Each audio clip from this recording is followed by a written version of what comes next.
Good afternoon, folks. This is Jay from the Cold Takes Gaming Radio Show, and we are here today with another lovely episode.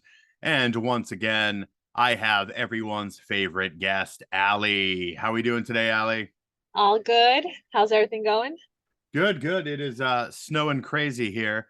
It probably snowed like 10 inches in the last like 6 hours. Holy crap, it's not really sticking here. It's like kind of a little bit of snow, but nothing really too serious here. Yeah, it's terrifying. I got to bring my wife to work later, and like I told my son, I'm like, your ass is going out and cleaning off the car, not me. Oh my So God. Child labor for the win. yeah, that's right. That's one of the perks of having them. Um, so we have a lot to talk about. Some news broke this week and last week specifically about the Wii U and problems that the Wii U is having with NAND flash memory. And now, before we even get into the implications of that for other uh, consoles and forms of media, do you have a Wii U? I do not. So I do. And the funny thing is, I had just actively started using it probably about a week or two before that news dropped, because I was trying to do streams of retro games. And, I have my Retron 5, and that will play most things. But I did want to get the Wii U out because there are some things that are on the eShop that I do not have physically. And it is nice to have a way to, play those Wii U games that I have in my collection, but also the Wii games. So I had busted it out, and I luckily did not have any problems. And I hope that with regular use, I won't. Um, but I haven't really heard from anyone else in the community. I know Phil has a Wii U, but I don't know since the last time I talked to him if he's tested it out. Unfortunately, there's not a ton of people that seem to own them within at least our small community. So I haven't been able to get any feedback on that, but mine is doing all right. And it's getting the love and attention it deserves now. I will say that I had not used it for about a year and a half.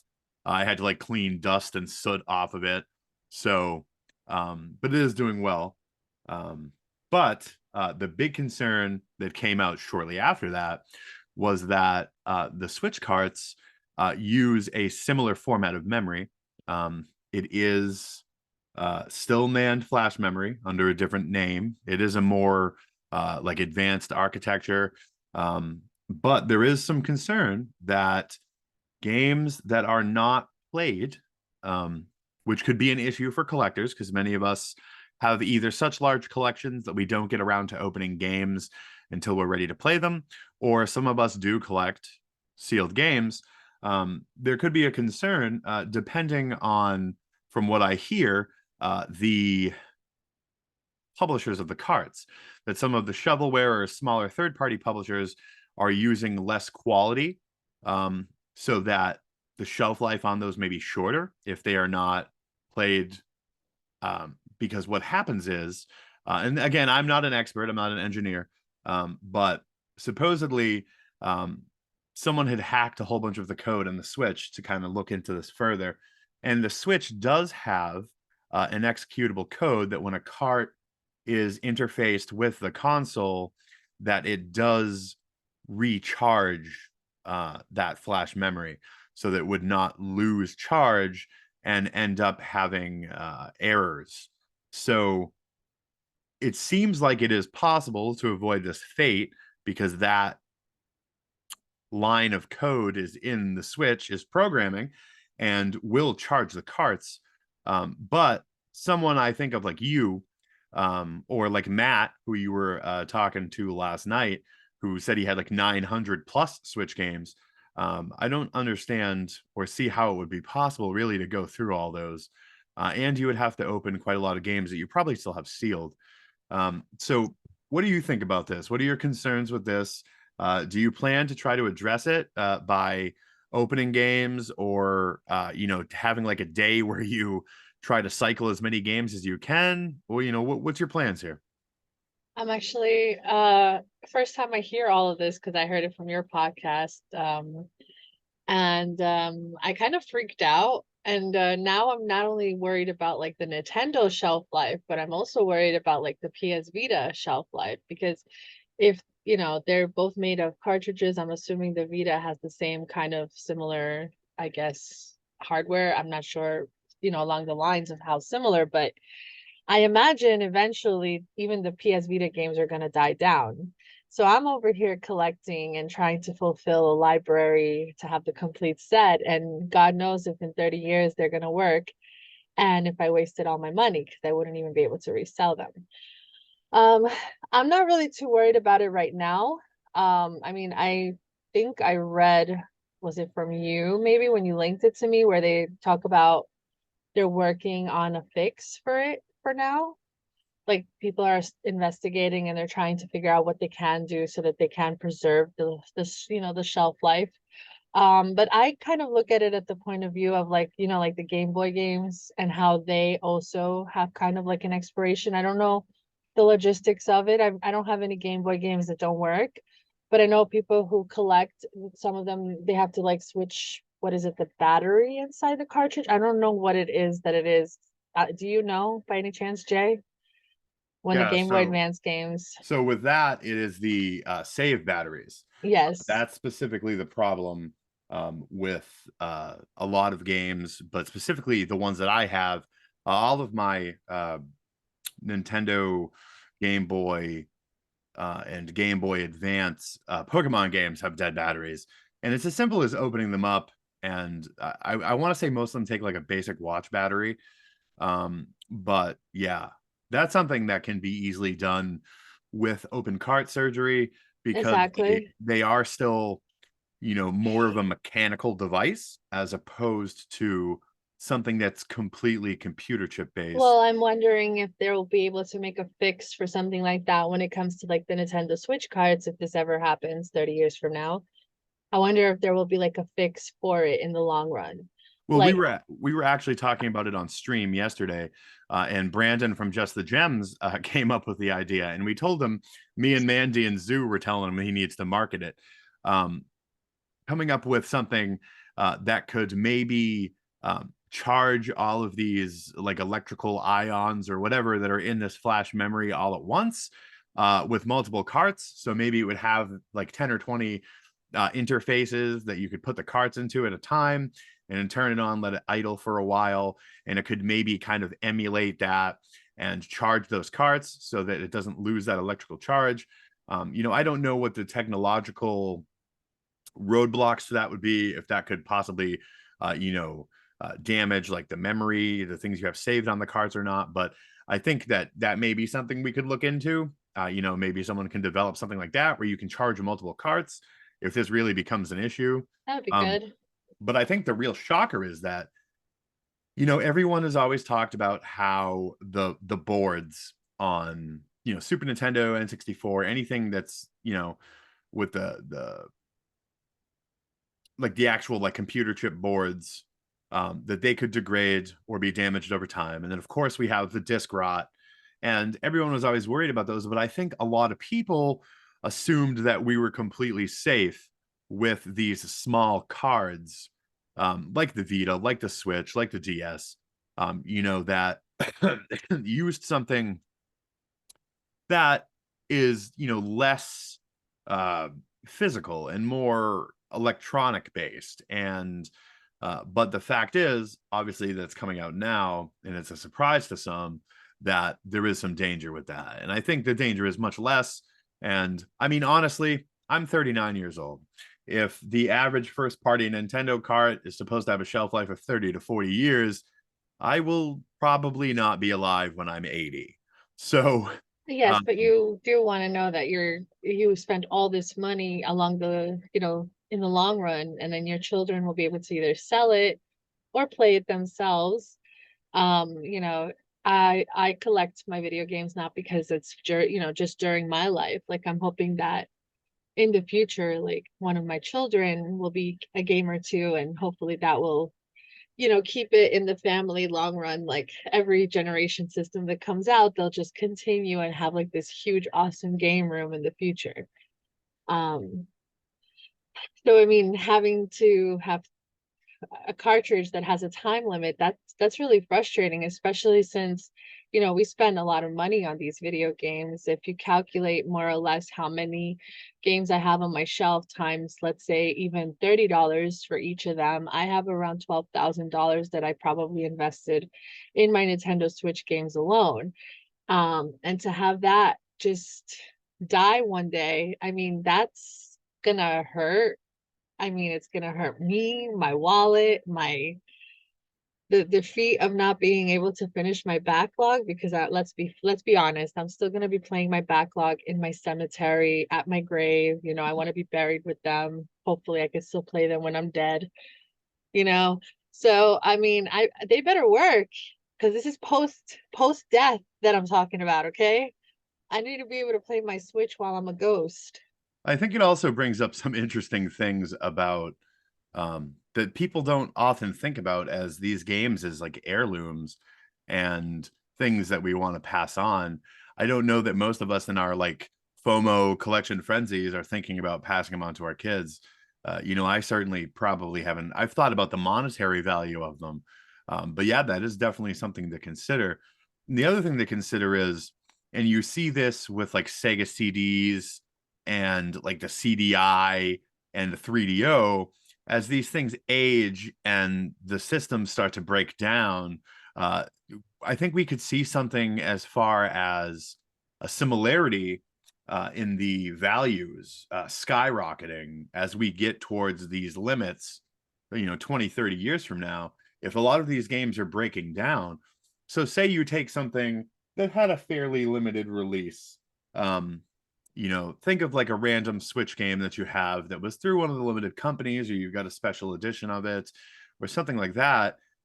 As some of the carts start to break down, that will limit the amount of purchasable, viable carts that are on the market. And you're going to see the value of these things skyrocket even more as we get closer to it. And that will lead to more speculation and scalping, which are two of the banes of the existence of every single collector who is not a reseller. And I think most of our friends are not. There may be a couple people in our community that do resell on the side or resell if they have doubles or things they no longer want. But I think most of the people that we deal with on a daily basis are people that are collecting for the love of it. And value may be important to us because it is nice to know that what you have is worth something. But I really think that you will see a rush on it like you do with a Sega CD. Like to get a Sega CD now costs 3 times what it used to, because compared to 10 years ago, probably a quarter of them or a third of them are off the market now because they're broken and unrepairable, or people threw them away because they assumed they couldn't be repaired. So I think you could see something like that in the future. So that will be for sure interesting to see where that goes. But that also brings up, digital gaming and what digital games and emulation may end up meaning to the future of game preservation. Because I know a lot of our friends, people like Emily, people like Zoo, are really into physical game preservation. And this could be a serious hurdle for collectors like that. And I know even myself, I will always choose a physical game over a digital one, unless there's some insane sale, or I'm buying the digital game in a double dip for convenience because maybe the one I have is sealed or it's not accessible and this one's on sale. And I'm like, all right, I'll pay $10 so that I can have this game easily on my system and I don't have to, like, I've done that a few times. But 90% of the time, I will always buy the physical if it's available, especially if it's available in the mass market.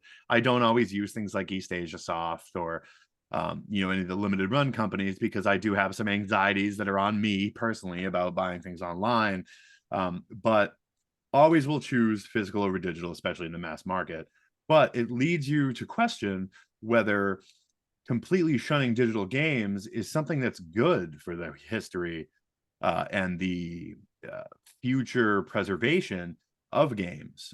We're seeing right now with the eShops closing that many of those games obviously are not going to get a physical release on modern systems when they're 10, 15, 20, 30 years old.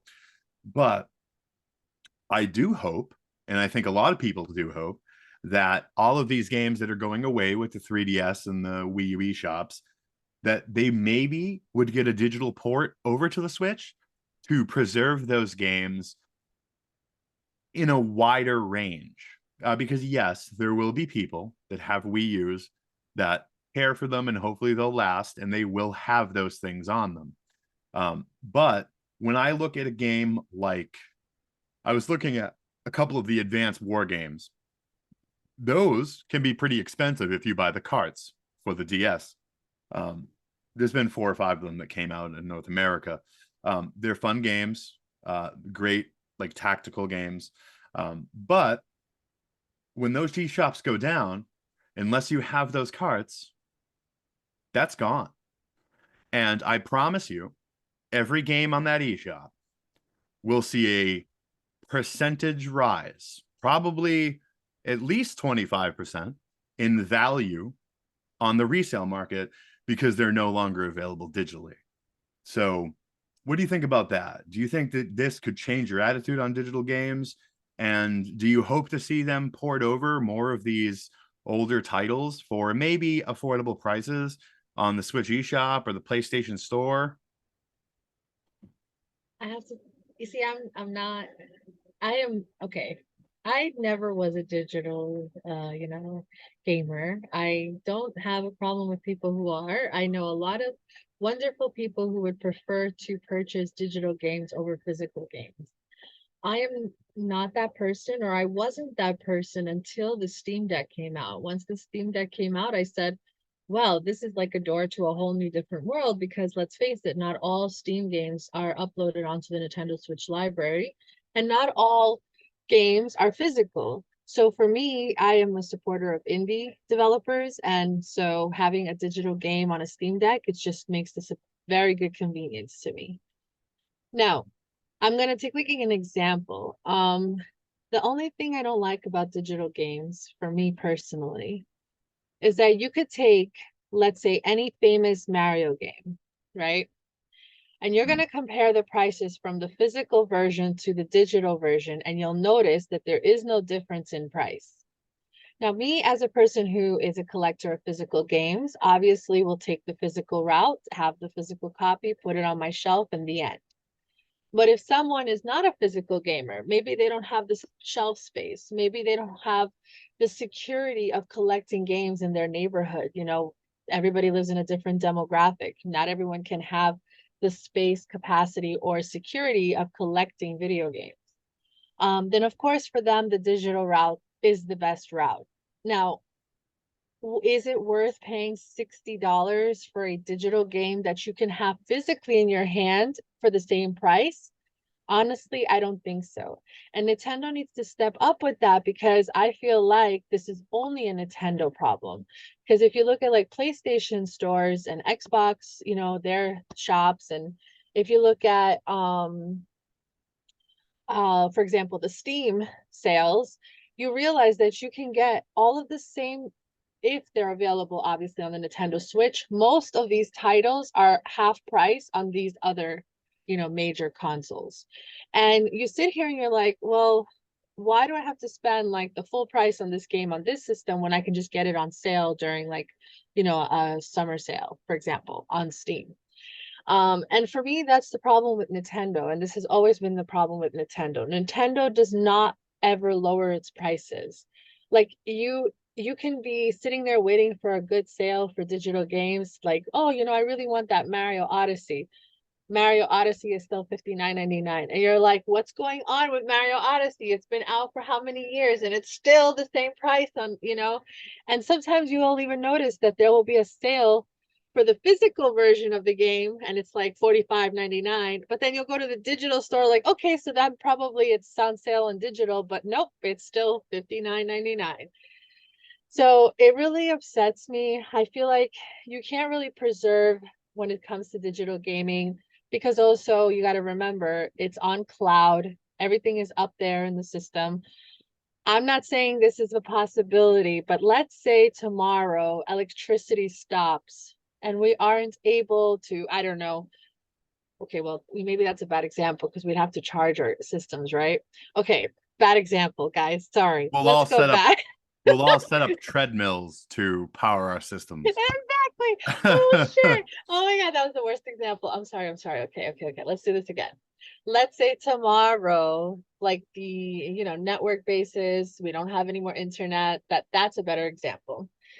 And we really want to play, our video games, and we only have them digital.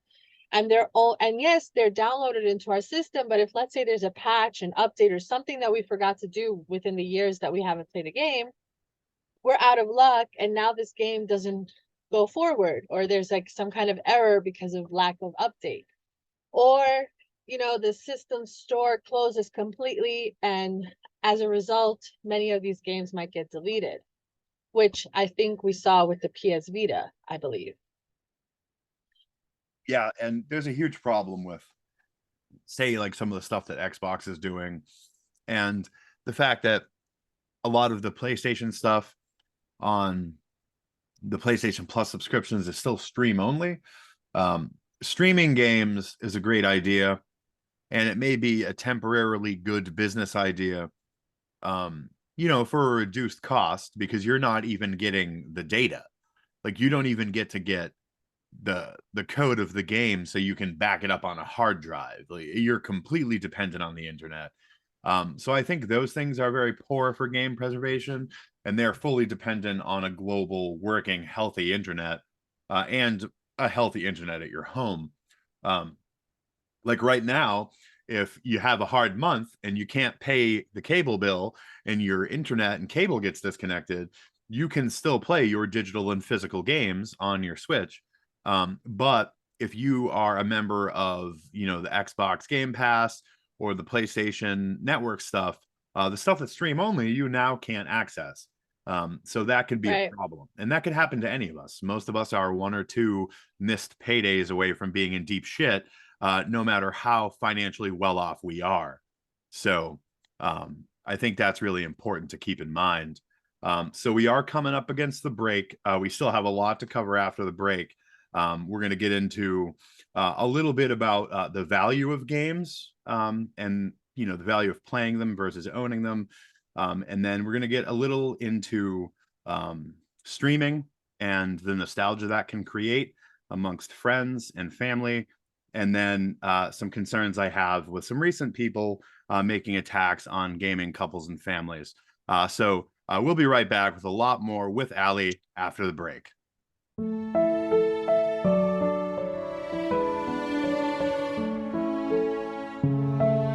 Guys, join my OnlyFans if you want to see my pictures of me cross-dressing in my 20s. Oh, god damn, I need more tots. These tots are quickly dissolving. Look at this chunk of toddy cheese. Oh my lord. I want simps. Hot tub stream.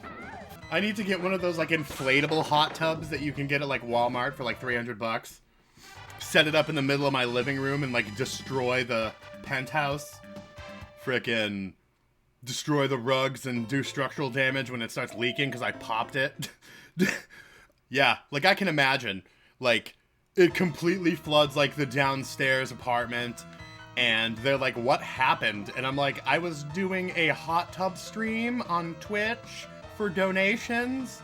They're like, oh my god. And we are back on the Cold Takes Gaming Radio Show. And we still have Alie with us. Hanging in there, Alie? Yes, I am. All right. So the second half of the show, we get a couple of good topics, and we are going to get right to it. So the next thing, kind of building off what we were talking about before, that I kind of wanted to talk about is play value versus the actual financial value of a game. Let's take a look at a recent digital purchase I made, because it was frankly not too easy to play the game on stream that I wanted to play for my viewers. So I rebought Atelier Maru DX, even though I already owned the original on the PS3, already owned the triple pack Arlen Saga on the PS3, but I did rebuy it again on the eShop for a whopping $40. And a couple of my friends were like, you're dumb, you should have just emulated it. I want to look at the joy that I got out of playing that game the comfortable way I wanted to, as opposed to the actual financial value of those games. So the original release is valued at around $30 or $40.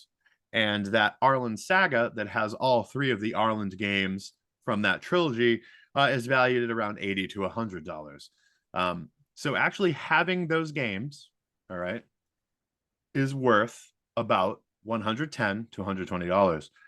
But the question to ask myself is, playing it digitally, did I get a similar value for my money playing that game? And now this may be a unique circumstance because I own it digitally and physically. But let's take a look at a game that you may not own physically. Another one that I did recently was Streets of Rage 4. I do not own the physical on the Switch. I do have it on the PS4. It is still sealed. So I intended to keep it sealed. But I played it with Brandon on stream. We did a dual stream and had a great time, and so did my viewers.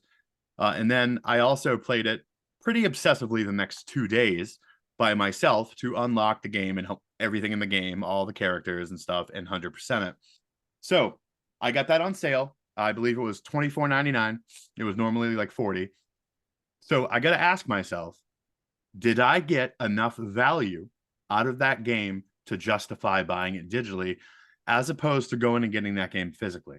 Now, it's not widely available in the wild because it was kind of a limited print. Not something that was announced as limited, but they didn't make a ton. I have not seen it on like the pre-owned shelves for quite a while at GameStop or on the new shelves. So, but let's just pretend I could get it for that $40. Was it worth $40 of enjoyment to play it digitally and have nothing to show for it after? That really is the question. So I really wonder, if I had the game physically and I didn't play it as much or enjoy it as much, but had the game, am I better off? Or am I better off digitally? I don't know. Because when I'm done with it, that $40 is gone. And I have some useless data that will probably eventually get deleted off my console because I'm not going to play it again. So that $40 is gone. But if I do have it physically, when I'm done with it, that can go on the shelf and be a showpiece. And a game that has a limited release like that could go up in value in the future. So you really have to think about that. And that's why, unless there's some kind of sale or the game is hard to get, like that one, 99% of the time I won't buy it digitally. Because a lot of the times I'm lazy or I feel like I can't get out. I'm kind of like reclusive, don't want to go out to the store. And it may be tempting to buy the game right away so I can download it with my ultra fast internet and have it right away. Or in a situation like Mask of the Lunar Eclipse that just came out, the Fatal Frame game that has an Asian English um, release coming out on, I want to say, East Asia, one of those companies. And I didn't buy it digitally as much as I want to play it because I want to just get that release because I don't want to double dip on it and I want to have that game to put with the other ones that I have. So, like, how do you feel in that situation? If you really wanted to play the game, would you pay the money and take that digital value to get it, or would you wait the month or two for the Asian English release? I have a couple of things that while you were talking, I was thinking about. And the first thing is I own many titles now since I got the Steam Deck, and also not just because of that. I'll get into that in a minute, but I own a lot of titles that I usually get before they release physically. So like we're talking Metroidvanias, for example.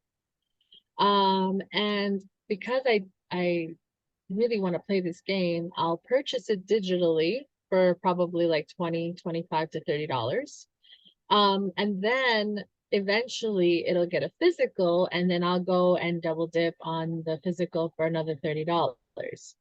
Is that the smart way to do it? Obviously, it's just more money in the long run, but here's the reason that for me, and this is probably maybe it relates to you, Jay, because of the fact that you started to play a lot of these games by streaming them. So I have a Discord. I have a family there that I have been with since the pandemic, and I Love every single one of them. They are like my home that I cherish whenever I need to be with, friends. For me, this is like my little safe place. And in order for me to be able to kind of entertain while I'm with them, I like to purchase a lot of these digital games and I like to stream them in the Discord. Now, I used to stream on Twitch. I don't stream there right now because I don't have a space where I can just do it quietly. Um, and so instead of doing it on the Twitch, like because they're my family, they understand like my situation that I have little children running around, I'll stream for them at, in private. And so, for example, right now, every Friday night, I play Romancylvania, which is a Metroidvania slash like sim, dating sim, which is really funny. You guys should check it out. And I have the digital version, even though I'm a backer. But even if I wasn't a backer, I probably would have purchased this game digitally because it definitely like called my attention. And I also will have the physical version in the future. I will not be opening up the physical version. I am preserving the value of that game. It is a limited run game that's going to come out. So obviously there's going to be, like value to that because it's a limited print company, but also because if I'm already going to play it with my Discord, I don't need to open it up anymore, right? So now I have two. I have the digital, I have the physical. A lot of the Metroidvanias that are coming out, like Ghost Song, Moon Scars, I've already had them digital. I purchased them at full price. They weren't even on sale. They were even free on the Xbox Game Pass, but I still purchased them on my Steam Deck. Now I went and I purchased the physicals, even though I've played the games and I still can continue playing them. I don't need the physicals, but I'm getting them. What I'm trying to say is sometimes digital games or just video games in general, they don't just bring, you know, entertainment to you or a certain value, certain, sentimental value to you as a collector. They also bring to you the sentimental value of getting your family or your friends together with you and giving you those memories. So like for example, you wanted to stream Aruru and so, you purchased the digital because you knew it wasn't going to come like I don't know how the graphics would have looked if you would have streamed it on a different platform. But you ended up purchasing it for a $40 value, which I think is a lot of money. It's expensive. Mhm. I don't think a digital game should be that kind of price anymore. I think it should be like nothing less than, nothing more than $30, but you went 40. That's like getting a whole physical game. But you got sentimental, I guess memories from that because you went and you streamed it with the viewers that you have that maybe to you you don't consider just a viewer. To you it's just a family member who's spending time with you during moments that you really need it. And so I don't think it matters how much you go and spend as long as you can find the sentimental value of that. And that's something that I feel like is worth it in the long run. It's not about like the amount of money you spend on a game. It's about how you utilize that video game in the future, to help you with your self-care and your mental health. And that is well said. And that is also the next topic I wanted to get into. So I've really been taking on streaming recently, and I'm getting pretty serious about it. I'm about to hit affiliate. I've beat all the stats, just waiting for it to register with them. But I wanted to talk about streaming and nostalgia. I know on my last podcast, I talked about nostalgia and how a lot of us may not get it from new games now as adults, but we can get it from, gaming with our family and our children. And I definitely want to say that since I made that video, I've really felt that with my family that comes to my streams. I have so many great friends, you included, Miss Mandia, her husband Tony, Zoo, Brandon, all of these people. And it has become a thing where a few nights a week we get together and we have a blast. We're all ordering food on stream. We're sharing pictures on our phones. I'm putting on silly costumes. Last night I had bows in my hair for Sailor Moon. I'm basically now like an affiliate for Domino's selling their damn tots because I've got everyone to eat them and send me pictures on stream. But those are memories that I would not have had playing that Sailor Moon game, as great as it is, by myself in the dark. I played it with some of my closest friends and we had a good time. And me as the player playing it and streaming it, but also them as the people experiencing it through me and through the ways I'm trying to entertain them and feel good myself. We have some special moments there. And honestly, some of you know me and you know that I struggle with depression and anxiety very often. And sometimes social media, whether it's on Twitter or YouTube or Instagram, can be rough. And you may not feel like you're getting the views that you want, or you may feel that people don't like you. I know I often feel that way. And to be able to have a genuine smile come over my face is very meaningful. And last night, when I maintained 12 and 13 people throughout the stream all night, and I realized that I would likely hit the numbers for affiliate if it would fucking register, I got kind of emotional because I was having such a good time with my friends. And I feel accomplished that I was able to reach that amount of followers and viewers, but it wasn't just randos. It was people that I legitimately care about and admire. And it's building the same kind of nostalgia that playing Resident Evil or Suikoden did when I was 13 or 14 years old. So it is definitely a new brand and flavor of nostalgia that I am enjoying wholesale right now. I've been having such a good time, and I really suggest that everybody, whether you want to stream yourself or whether you want to become part of someone's streaming family, there is so much interactive fun to be had. Hilarity, emotional stuff, experiencing just incredible games together. It really brings a depth that I honestly, as much as I enjoy building the community and interacting with everyone on YouTube and Twitter, hadn't felt not like that.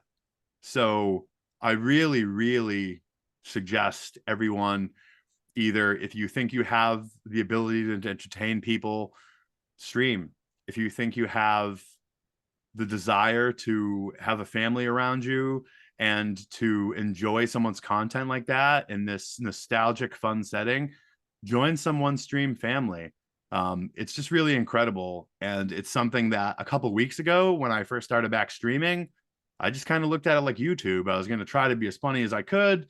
I was going to try to just get views, get followers. And now it's become something special to me and it's become something I look forward to. And honestly, not all the time when I make a YouTube video am I happy. Am I excited for it? But I can honestly say on the days I don't work, when that 9 o'clock time comes and it's time for me to go on, I'm excited. And I'm thinking about the funny things I can do. I'm thinking about like silly things I can do with my hair or what I'm wearing or props I'm going to use or figures or toys I'm going to show off. And now over the last week, what I'm going to eat and what I'm going to try to get my viewers to eat. And it's something I never experienced before. And I thank all of you that have been to my streams and been supportive of me. And I really think that if you're not part of that in one way or another, everyone should jump on that train. Specifically with me, of course. But whether it's for yourself or watching someone else, I really think you should do it because it builds a kind of nostalgia that I haven't experienced before. Alie, you've Mhm. had some similar experiences, I assume, with your Discord family, right? Oh yeah, it was actually it's weird because they're all different hours of the day, and when I did my first evening stream last Friday, there was like a good 20 to 25 people I feel that joined. And I was just like, wow. I never had so much, interaction with, my Discord. Like everybody really made that time to come see me, and it was such a nice feeling. So, if you're not a part of our Discord, I know Jay's with me at my Discord too. So if you wanted to ever talk to us personally and have conversations, we're at my Discord if you guys want to come. Um, It's always nice to grow the family.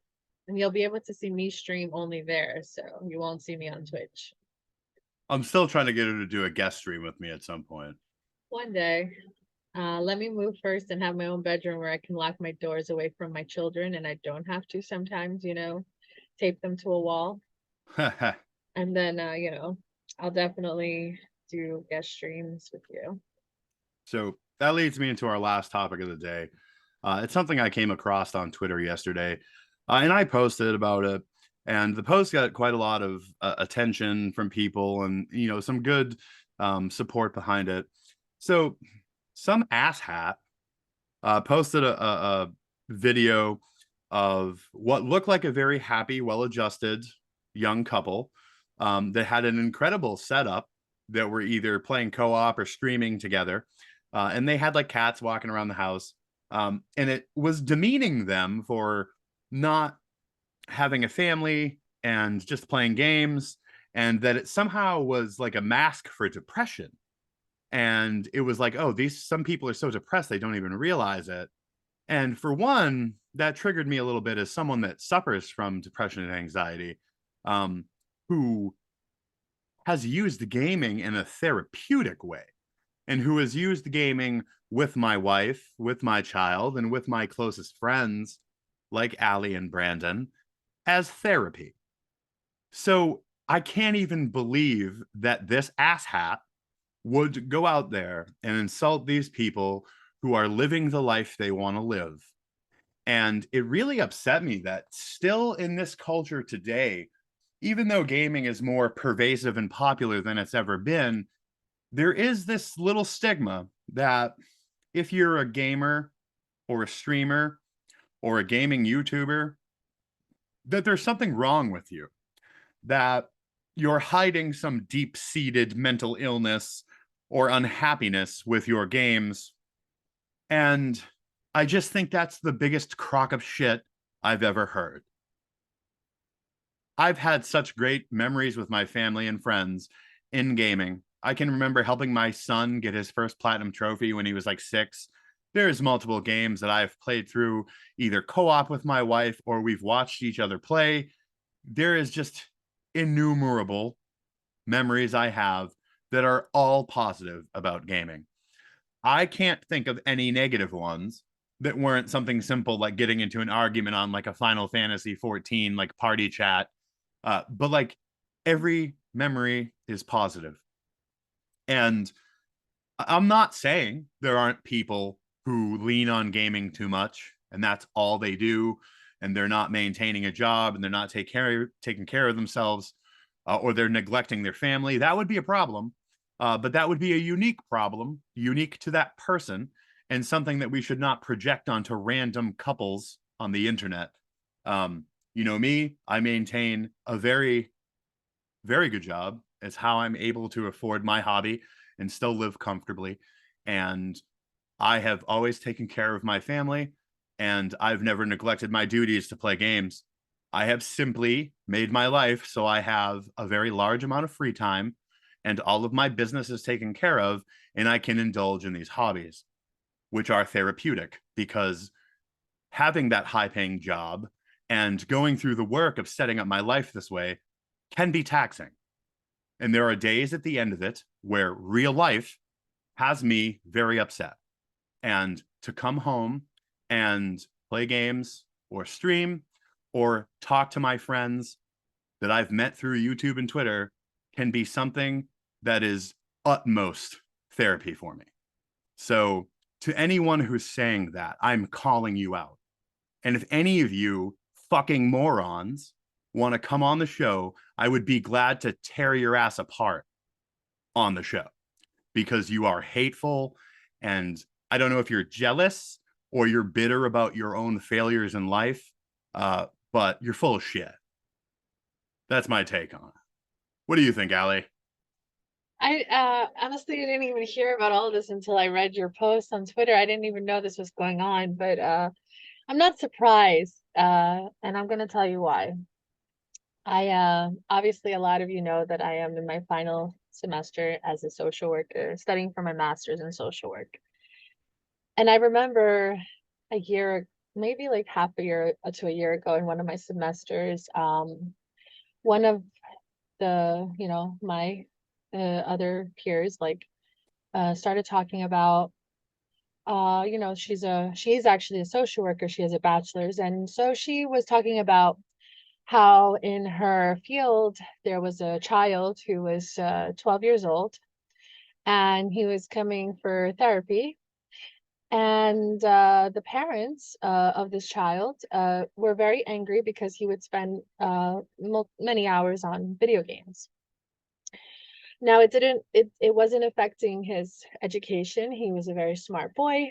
And no other issues. It was just the fact that he would spend too many hours on the video games and, games like Fortnite and Call of Duty. And so the parents were really worried that playing such violent quotation mark games, were something that they were fearing in the future might cause, gun violence, school violence, bullying, etc.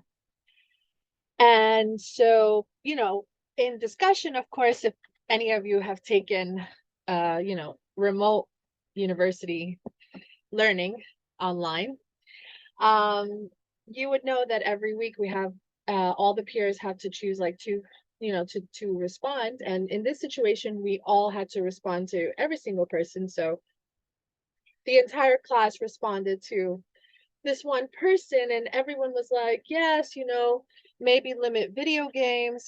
Mind you, in a class of maybe 13 people, they were not gamers.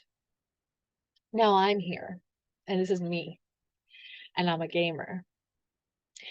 And so reading the comments, I was in shock because the majority of the stigma behind being a gamer is that you're either violent, you have mental, health illnesses that need to be taken care of, or you're depressed, or you have difficulty socializing, or you're an introvert, and as a result, you don't, have interpersonal skills. There was so many things that I can say, but the fact of the matter is that even the professor responded to this student and said, yes, you should definitely limit, video games to maybe like, even to possibly be non-existent. What about like taking fresh air, like other, interventions that she responded to? And I'm over here like fuming in front of my computer, like, what? Um, so before I like finish that story and how I responded, I played video games with my brother growing up.